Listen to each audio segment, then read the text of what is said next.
Hello, hello, hello. And you've made it to the final one. I'm so excited. Well done for being here. Thank you so much. So, are you sitting comfortably? This is not going to be an hour's long. Woohoo! Because yeah, we don't need to make it. I've taught so much. Morning, evening, Kate. Yeah, I've taught you so much, and I don't want to just overload you with information. I want to get you seeing the light at the end of the tunnel without any extensions on your tunnel. I want you to be able to see a way forward, whether it's working with me or doing it yourself. I want you to get that there's a way forward. And yeah, so let's dive straight in, hey? Make sure you're comfy, notifications are off, and say hello if you want to, because that'd be lovely. But don't worry if you don't want to, that's okay too. Do what's right for you. And have you got your workbook or pen and paper? Let's do this. So go, go, go, go, go. You can tell I'm very excited. Okay. So welcome to part 3. You've made it. Woohoo for you, giving yourself time. So pleased. So this is the series of workshops where you get to move from left to right. Not necessarily a gender change, but that feeling, I love that. I love that face. That reminds me of me several years ago. Yeah, you're in the right place. So quick recap for those of you who either haven't managed to watch the other parts or you've forgotten, because that's okay. So basically, neutral noticing is my signature technique for getting you out of your head into your body. All sorts of wonderful things happen over time and with guidance, and you can literally change your life just using neutral noticing, but you have to watch how you're using it. So it's always about the how. So if you use neutral noticing and you've all got the 1 minute mark, if you use the 1 minute mark, which is the shortest neutral noticing audio I produce, if you use that with the idea of I'm going to achieve getting out of overwhelm, it's all about the how. It's all about, no, I'm just going to do it and I'm going to keep it neutral. I'm just noticing. And in doing that, you naturally end up learning to control your attention, because the audio, if you follow the audio instructions, you are moving your attention. And of course, your mind is going to hijack your attention with its little stories, or it's time traveling, or it's traveling across the globe. That's okay. That's normal. But each time, and this is the thing, each time you realize and you choose to bring your attention back to wherever you're placing it. So in the audio, it's feet, belly, shoulders. I do different things. Each time you do that, you get better at controlling your attention. And how powerful is that? Because if you could just focus on what was really important to you, you could work a lot fewer hours. And that's what I do.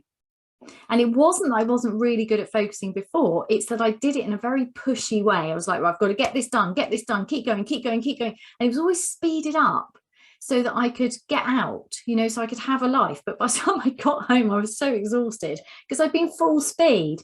I was basically sprinting marathons. Whereas now I achieve a lot, but in a way that works for me, because I'm listening to my body. So if I wake up in the morning, I'm like, bit not so bouncy today, then I just listen to that. And then I adjust what I can without letting anyone down, because I won't cancel stuff unless I was really poorly.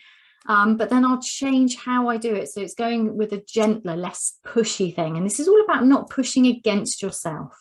This is really important. Basically, it's about being on your own side.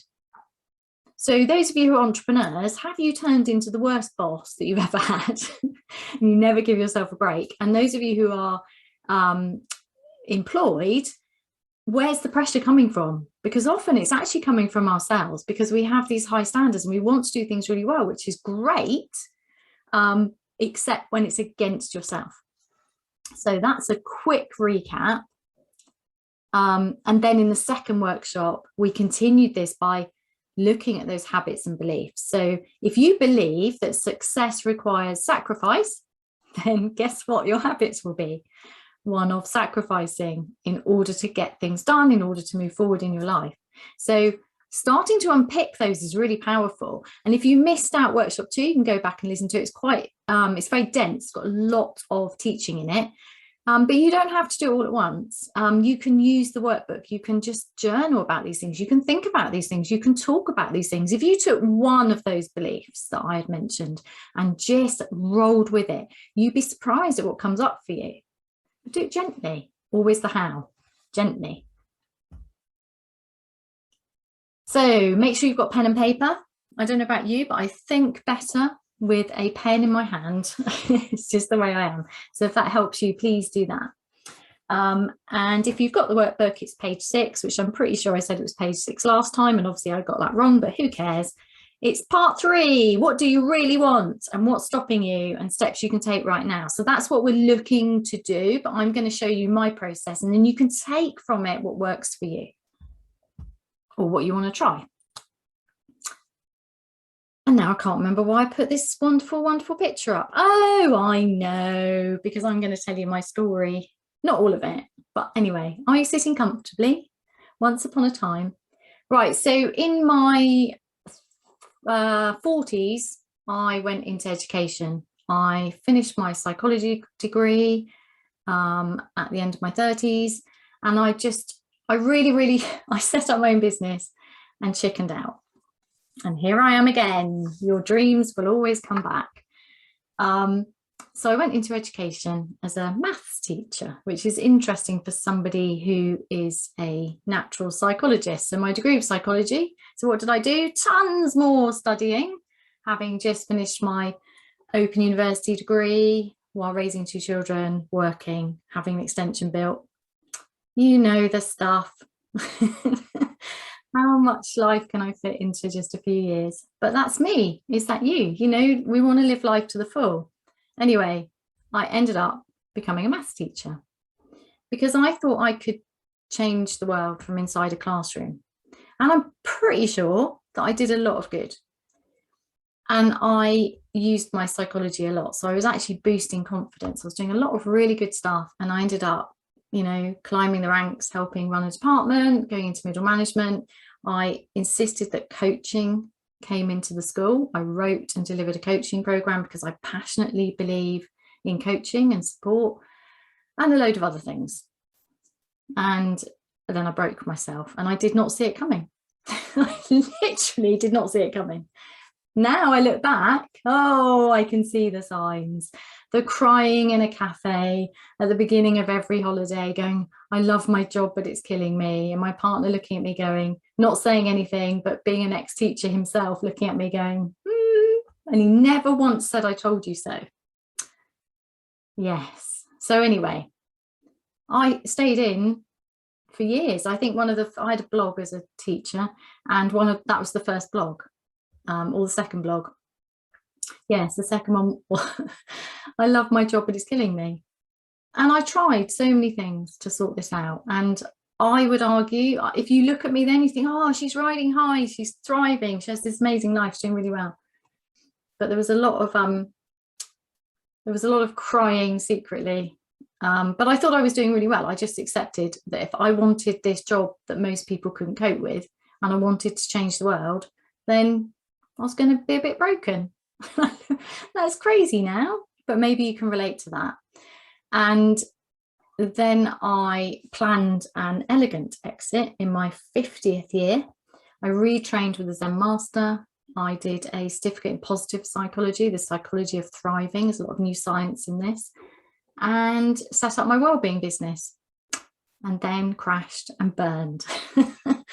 Yeah, it was I'm laughing now because it's ironic that somebody with that much knowledge would do that to themselves. And I take full responsibility now. And now I'm grateful because I get to do this work. And this is what I'm really good at. And I set up my business deliberately so that I would walk the walk. So my business is built on the foundation that everything I teach is what I live. That I would find a way to create a life where I got to do all the things I wanted to do, and do it not only without sacrificing my health and my relationships, but actually by improving them. So there I go again. Can you relate to this? Setting huge standards for myself and probably not having high enough standards of other people. But I'm grateful for that. It's not been easy, as in I have to question myself all the time. So why are you overworking, Heidi? I'll have this conversation with myself.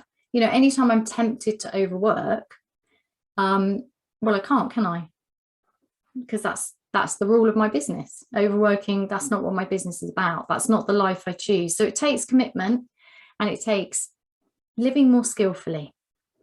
And that's why I use neutral noticing all the time.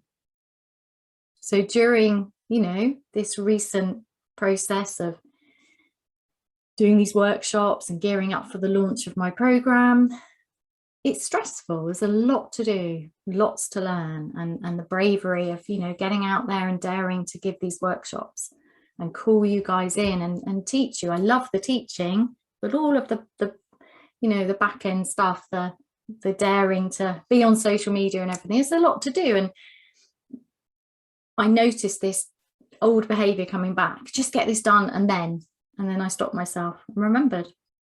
And that's what happens all the time. So mostly I don't have to do that, but anytime that I'm going into a growth period, of course those habits are going to come back, because my default habits are the same as my clients, are the same as my students, are probably the same as you.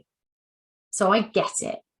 But I have found and increasingly find a way to create a life that works for me, instead of working my ass off to maintain my life and then getting frustrated because it looks like I'm going to have to compromise. And I can't compromise my health, and I no longer am prepared to compromise my relationships. There's a lifestyle I want, and I need to do meaningful work. So I can't compromise. So finding that way, and that's what I'm sharing with you. So I crashed and burned very inelegantly, and I had to deal with the grief, the shame, the loss of money, the loss of respect and position, and it was very, very painful. I don't want you to have to go through that, because it's, quite frankly, absolutely shit. And I know how to stop you. I know how to help you. So that's my mission, that's my passion, is to help people who are secretly struggling. So there's different sorts of people struggling, but my people are like me. And we are sensitive, and we are passionate, and we want a full life without compromise. And we will hide our struggle because we're not good at asking for help. And nobody really knows. And that's not okay, because it matters how you are in the world. And what I found is that the more I become myself, the more I accept myself, the happier I become, the more I dare. Not only do I inspire others, but just being myself and being happier makes everybody around me happier. So this is about you. What do you really want?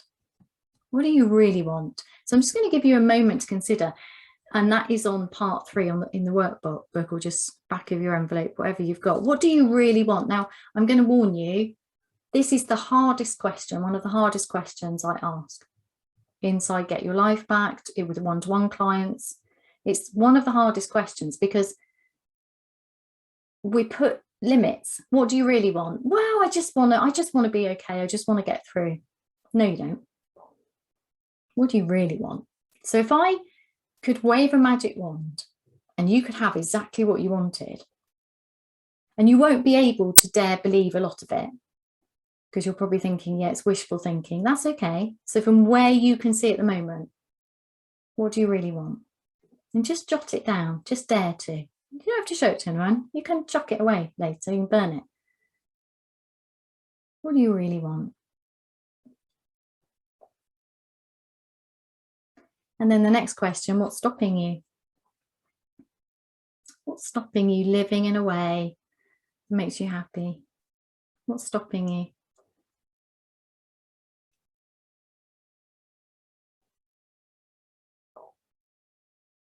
And the more honest you can be with yourself, the better here. because this isn't for anybody else to look at. So just, I'd let those questions wash over you. I'm not going to spend too long on it now, but just, yeah, what do you want and what's stopping you? Because you can only start from where you are. So this is my 3-step process. I'm going to show you how I work. So on the first one, we've got locate yourself on the map. And this is basically about starting where you are. So this is when we get really honest. So where are you? What's going on for you? What does it feel like? What's wrong? What's the problem? How miserable is it? And you can say, oh, I don't want to talk about all that stuff. No, but unless you're really clear and honest and can work out where you are. And it sounds really simple, doesn't it? Start from where you are. But the thing is, we don't.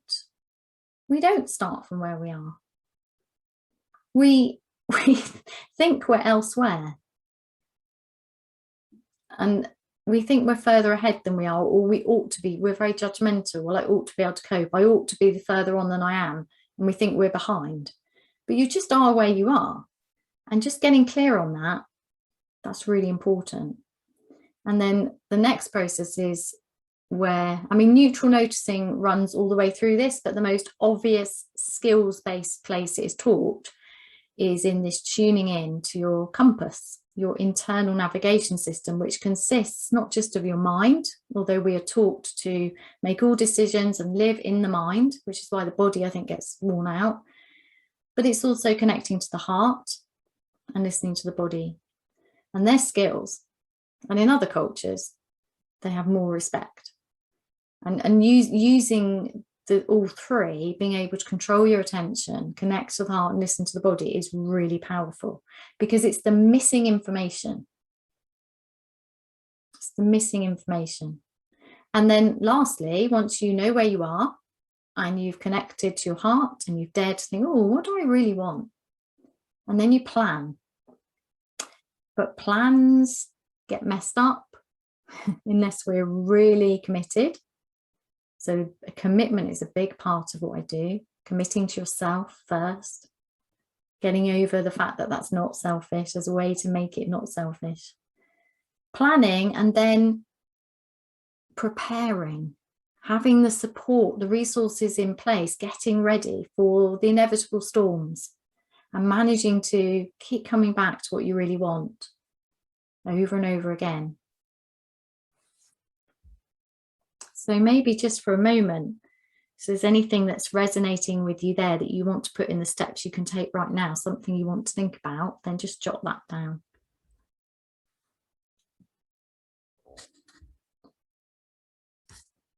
But how? How do we do this? So when we do the locate yourself on the map inside my 12-week program, Get Your Life Back,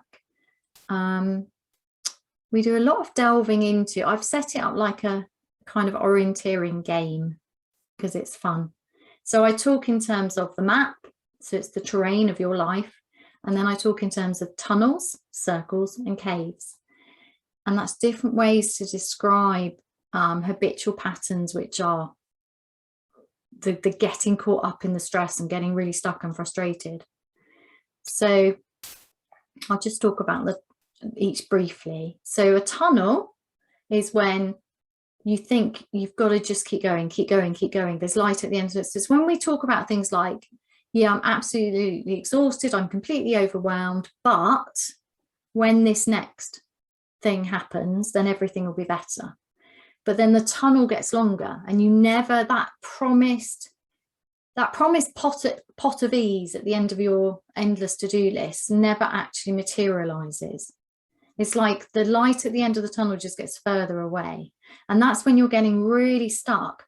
And anytime you feel like you've only got 2 options and both of them are equally bad, so that would be keep going, pushing through exhaustion, which isn't really, you know, that's getting dodgy and you could burn out, or quit.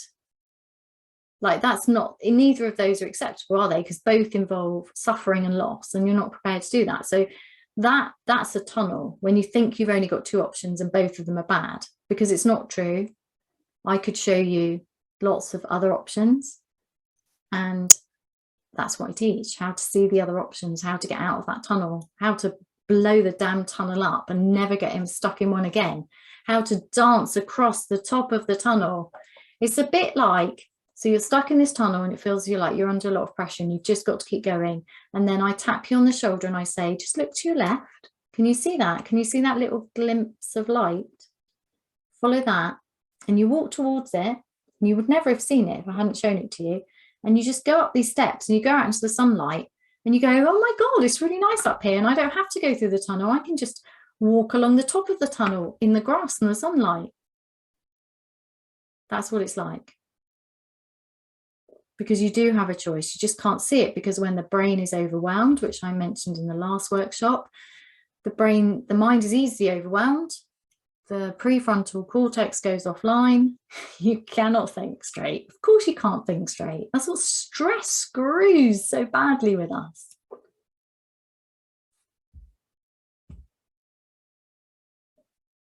And then this learning to use your compass, very, very, very important. So we're not taught to do this, right? We're warned away from it. I talked about this a lot in the last workshop. We're warned not to follow our hearts, that it's dangerous. And yeah, you don't want to just like follow your heart, run off and join the circus and end up homeless. But there's a balance there. And the heart has its own intelligence. There's research going on about this now. It's really interesting. And the heart has much to tell us. And actually when I said, what do you want your heart to feel full, because everything is about filling the heart, that feeling of joy when the heart feels full. And I'm not talking about just the physical heart. I'm talking about the center of the chest. So this is me as a yoga teacher now, the center of the chest, the whole, all the way through to that part of your back where somebody hugs you and it feels really nice. So the heart center. When that fills, that's what we're all after. So that's that satisfying, meaningful work, those joyful, connective relationships, that feeling really well, waking up in the morning and feeling good. That's your heart. Purpose, joy, love, connection, fun. That's what it's all about. That's what all the working hard is actually for. So the heart's really important. And then the poor maligned body that wants to tell you, just drink water, I'm thirsty. Just go to sleep, I'm tired. Just eat nourishing food and I'll feel better. Just move and I'll feel better. Like, you're getting all of these signals. We all do it, hey? Can we get all these signals and go, not now, body, I'm busy. As if all we have to do is carry our mind around getting stuff done and then we'll be happy. And then we schedule those other things. We schedule drinking water sometimes. We schedule exercise as opposed to just moving. Not there's anything wrong with scheduling exercise, but it's the how, isn't it? If it's got to be scheduled and you're not moving for the rest of the day, then that's when we get patterns of held tension.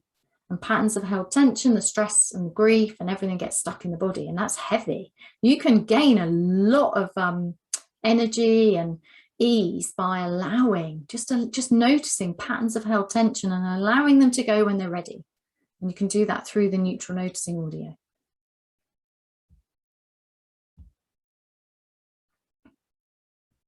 And planning is really important, which you know, because you're good at planning and getting stuff done, but I'm not talking about that kind of planning. I'm talking about really connected planning that takes into account what your body needs and what your heart really, really wants. So this is when we use the mind, but with the information from the heart and the body. So in Get Your Life Back, we do a lot of this over time. So this would be the final module. And by this time, people are feeling like, oh my God, I didn't realize I could feel this good so quickly. And well, I'm putting that on my wish list now. Whereas at the beginning, so we start doing wish lists and dream boards because both of those are useful for different reasons. There's research behind dream boards, which I won't go into at the moment. So it's the visual representation and then the listing things out and describing and imagining. And it changes enormously between the very beginning of the 12 weeks and by the time we get to week 8 and people were like, well, I'm putting that on now because it's possible now.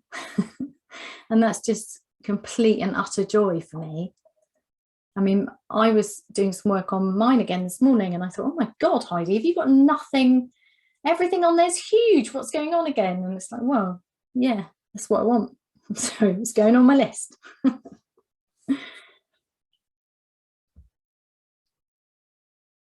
Okay, so this is the how, isn't it? How do we do it? Well, you have a choice right now. So you can make full use of all my free resources. My replays will be up for another week, and you have your workbook, and I have a podcast, and you have the quiz. The quiz in itself could provide endless journaling and insights. You can do it yourself, or you can come and do it with me. And I'm just going to explain how you can work with me, this current opportunity, but you have to decide what's right for you. And you can't join at the moment because it's not open till Sunday, but I would like to explain because, quite frankly, it's brilliant. And I say that as somebody who has suffered hugely with loss of confidence, obviously, after burning out. And then I've worked hard and poured so much skill and knowledge and expertise, and then done a lot of work with people just like you, to get to this stage. So there were previous iterations, and then Get Your Life Back was my major up leveling of all my work earlier in the year, which I then tested, and we've got one of the people it was tested on who is going to come and talk to us in a moment. And then the first group has just finished. They're celebrating on Sunday, but they still get 9 months of support because it's vital. And then I'm opening up for the last time this year, if you would like to join. And we kick off at the end of September so that we are done in time for Christmas, well before Christmas. And it's designed to fit into your life when you're at that point where you have no time, you have no energy, you're completely overwhelmed, and you're like, Heidi, I love the sound of it, but I can't do that at the moment because I can't take on any more commitment. That's what it's designed for, because I get it. So yeah, and it works. It works really, really well, and I'm really proud of it. And so I'm just going to take a moment to explain how it works. And then we're going to ask Charlotte Russell to come, and she can tell you about it. And yeah, and then I'll send details out in a few days. And then you can talk to me about it if you want to. Otherwise, while I'm describing it, you can be writing down things, ideas for doing it however you want to do it. So yes, it is set out oh, we're going on an adventure because it's fun. So what you have is you have your map, which you build and you get to see during the first modules. That's where are your tunnels that you don't want to be in ever again, your circles and your caves. And then you have your compass that you get to learn. You get really good skills of neutral noticing. And then you have your plan, but you also, very importantly, have a team. So I only take small groups through at the moment. So this is an amazing opportunity because obviously it's new this year. So it's been going on for most of this year. So it's still tiny groups, which is just really, really special. And then you have me as your guide. And that is really supportive, and it's very powerful working with a small team of people who, you know, I'm really strong on confidentiality and support, and it works really, really well. And just before I came to talk to you, I was in the group chat, and they're just so, I've watched the development of the group, and the conversations that they're having now are they just blow me away. I mean, yeah, I'm just so proud of them, and I'm so proud of this work. And yeah, it's very, very exciting. So I do it in 12 weeks because I found that's actually less overwhelming than stretching it out over a year. And that feels counterintuitive, but the thing is, you can temporarily do something, but if it goes on too long, it's like, oh, come on, you need immediate results. You need a course that creates time and energy for you, that reduces overwhelm so you can do the damn course. And it needs to be really in tiny bits that actually work, and that's what it does. But then you need the support afterwards to keep going. because it takes time. It takes time to embed. It takes time to trust and go with it. And that's all built in. So yeah, I'm pretty excited. And I can't even remember what my next, that's it. Now I love this. This is the morning promise. So for 12 weeks, every day, the first thing you do is commit to yourself first, to your life, your way. And this is all about you. And at the beginning of it, it feels, oh, this is a bit selfish. Oh, I don't know if I can do this. And by the end, it's like people are literally making up their own versions, because this is one of my tiny, huge, life-changing practices. So it only takes a moment, because we do it, we combine it. Everything I do is in the body. So you get out of your head into the body and you check in with yourself. And then in a really heartfelt, grounded, body sense way, I commit to myself first, my life, my way. And that is life-changing. If you just did that, write that one down, the morning promise, commit to yourself first. If you just did that, that's life-changing. Because for those of us who don't want to let other people down, who think it's selfish to commit to ourselves first, this is really revolutionary and it works. And then gradually you can embed different things. So if you're having like a day, so the week when we really focus on listening to the body, we will change it to a commit to myself first, my life, my way, really listening to my body today. So it's really good because it's a very tiny practice, but you can deepen it. So all my practices are very short in time, but you can deepen and deepen rather than being broad, as in takes ages. Can't be taking ages. Man, you haven't got time. I get that. So yeah, this is the morning promise. And I was really interested to see in the group chats just before I came on that somebody's shared their latest one, and it's so beautiful. So beautiful. And yeah, it just really touches me how people take my work and make it theirs, and that's the point. It's about you. This is not something where you do what I say. This is about, what do you really want? How does it work for you? How can we make it yours? How can we free you and give you energy? Yeah. So I am going to ask Charlotte Russell if she wouldn't mind, if I can find her, to come and have a chat, and you can ask her anything you want. Well, I don't know if you can ask her anything you want.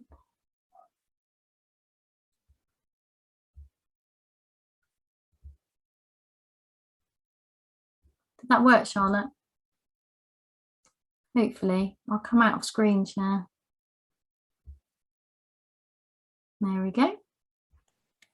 Hello. It says I can't start video because the host has stopped it. Interesting. Let me switch it on. Hide none video. I haven't stopped it. I don't know how to do it. You carry on talking and I'll try and sort it out. Hello, everyone. I have tuned into all 3 of these workshops, and I was a Get Your Life Back beta tester, so the first round. And I have been raving about Heidi's course, because where I am now and where I was are 2 totally different things. So today's a great example. Today's Thursday, obviously work day. I decided that I'd like to take my nan and granddad out for lunch, and it works for them because dinner, it kind of gets too late for them and they can't really do it. So I decided to book off a chunk of time and go do that with them. Now, I was always of the belief, unless I'm actually on holiday, I'm abroad or wherever, that I can't take that time off for myself, that I would be letting people down, that it's interrupting the work day, and I'd try and make it fit on a weekend. And if I couldn't, then it would have to be something else. But I did it and it was amazing, and no one was let down. I managed to do everything I needed to do, and it was awesome. And I think I was very much, when Heidi talks about navigating your internal compass, I was very much there we go. I had to make a post. It wouldn't let me. Zoom can be a little bit funny with panelists. I was very much running on my mind, as Heidi knows. I was not in tune with my body nor my heart at all. and I was just letting that run, and I was in a tunnel of just work and not seeing anything other than I've just got to keep going. And yeah, it's life changing, it's business changing. Also, boundaries is something that is, it's not explicitly in those 3 steps, but it does tie into it when you do the course. For me, I had no boundaries with work and with my personal life. And the amazing thing is that it isn't just a business, like helps you in business, it helps you in life. So with friends, with family, I started setting boundaries, because I was the person that was, you need that at 2 a.m, fine, I'm there. Like, you need that at 3 p.m. on a Saturday afternoon, I'm there. I'm there. And to a certain extent, if someone really needs me, of course I'm still going to be there for them. But if it's a difference in importance. Yeah, can I just say that what's really interesting, remembering working with you on that issue, is that, you know, you've been working with me recently and you are always there. And yet, you know, and yet you must know that if you crossed your boundaries, I'd be like, why were you answering that at that time of day? But you're not crossing your boundaries, but you are still completely dependable. Yeah. And I think I always used to worry. Yeah. So it's not like your standards have gone down. That's what I love. No. Sorry. Yeah. No, 100%. I always used to think, well, if I'm not, particularly like the 9 to 5 thing, that was something deep embedded in my head. Like, if I'm not there 9 to 5, then I'm just going to let everyone down. And that was an adjustment I had to make, particularly as we tend to do group coachings and things like that. And we have an evening one. The next day I'm knackered because I've been doing that, and then afterwards there was a recording, I did the recording, and then or a free masterclass, we've done them in the evenings before, and allowing myself to just have a lay-in or take the morning slow, do the bits of work that don't take so much of my brain power, and having that flexibility. I was very much like all or nothing, like it's 9 to 5 and that's it, and I've just got to get my ass out of bed no matter how crap I feel and get to that desk and start working. And I think, yeah, setting those boundaries, because I think my big fear with that was, well, I'm letting everyone down, but you don't, because you always find a way. And well, actually, also though, I think that, I mean, we've just interviewed you for the podcast, haven't we? And one of the things that really struck me is that actually you're managing to achieve more because you've got more done for you clients, and yet you put processes in, and I loved hearing about how your work has grown actually since we did the work, because it was back in March, it was, you know, it was winter time, and just hearing the changes that you put in place and how not only have you not let people down, but you're actually providing more support for more businesses. And, you know, was that from where we were when you started, you were like, I don't even know if I want to do this anymore, which was really heartbreaking for me at the time.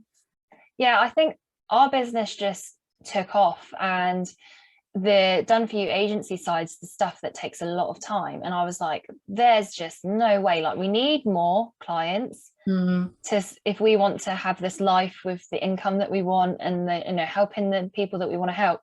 But also I'm struggling now, like I'm like desperate, I'm doing all of this stuff and I can't seem to get anywhere. I always feel like I'm just like surviving, like I'm not I'm just getting through the day, and just about not letting people down. If anything, I felt like I was letting people down more because I kept forgetting things, because I was so stressed, because I was doing so much, because I didn't have processes and things in place, and I didn't think there was a better way of doing things.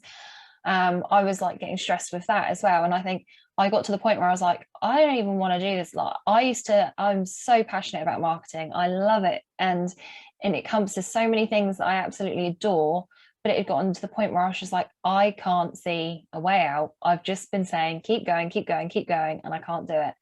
And now, ironically, not only am I managing the clients that I wasn't managing, we're like actively looking for more clients, because with Heidi as well, I couldn't see past the obstacle in front of me. I was like, I've tried everything, I've done everything, I can't, there's no other way. There's no other way of tackling some of the issues I had with agency side with terms of timekeeping and things like that.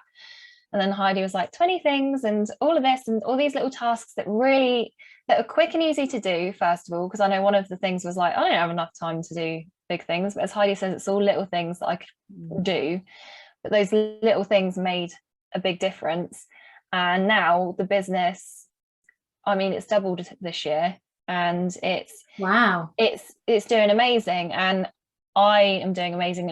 And I know me and Heidi are both of the belief that your energy in the business affects it as well. And I think as soon as I made that transition of valuing my time, valuing myself and what I wanted my life to be, and setting boundaries in place, it changed for the better. And it's not to say as well that you won't have those issues that crop up, but one of the things that I don't want to like give away some of what the course is, but at the end we created our little manuals, which is our manuals to avoid going into circles, tunnels and caves. And if I do find myself on the slippery slope, how to avoid going to complete catastrophe and get myself out of it. And I think it was June and July were like sent to test me, I said to Heidi, because there's lots of issues in personal life and then a couple of work things that came up. And I was like, right, what do I need to do? So I looked at my manual, I journaled about it, and I figured out the way to move forward. And I would never have even thought of doing that pre you. Yeah, it's powerful, isn't it? And I love hearing how you're talking about it, because it's like my aim, this is my aim and this was my dream, that it becomes yours.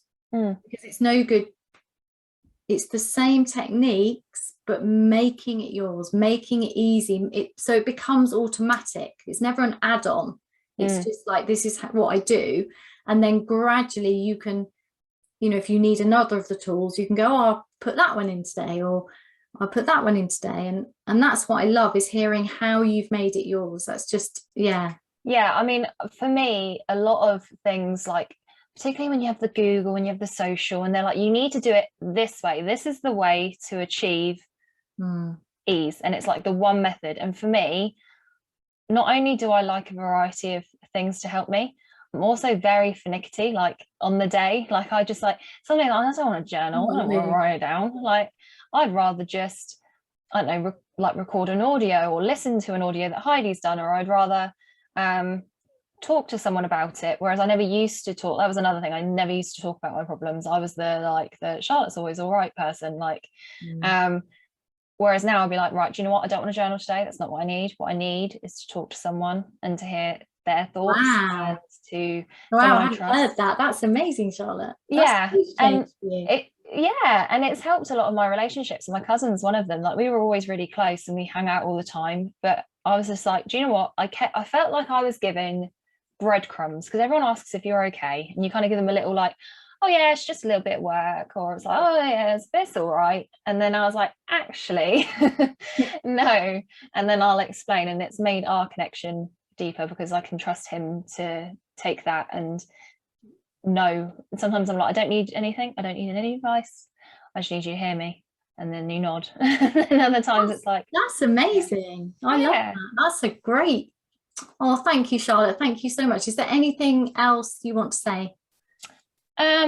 I guess if you think you're too busy and this is a course that you think's you're worried it's going to add to your to-do list, just do it, because it's not really. Like, Heidi gives you a couple of little things maybe the different weeks, and you've got a lot.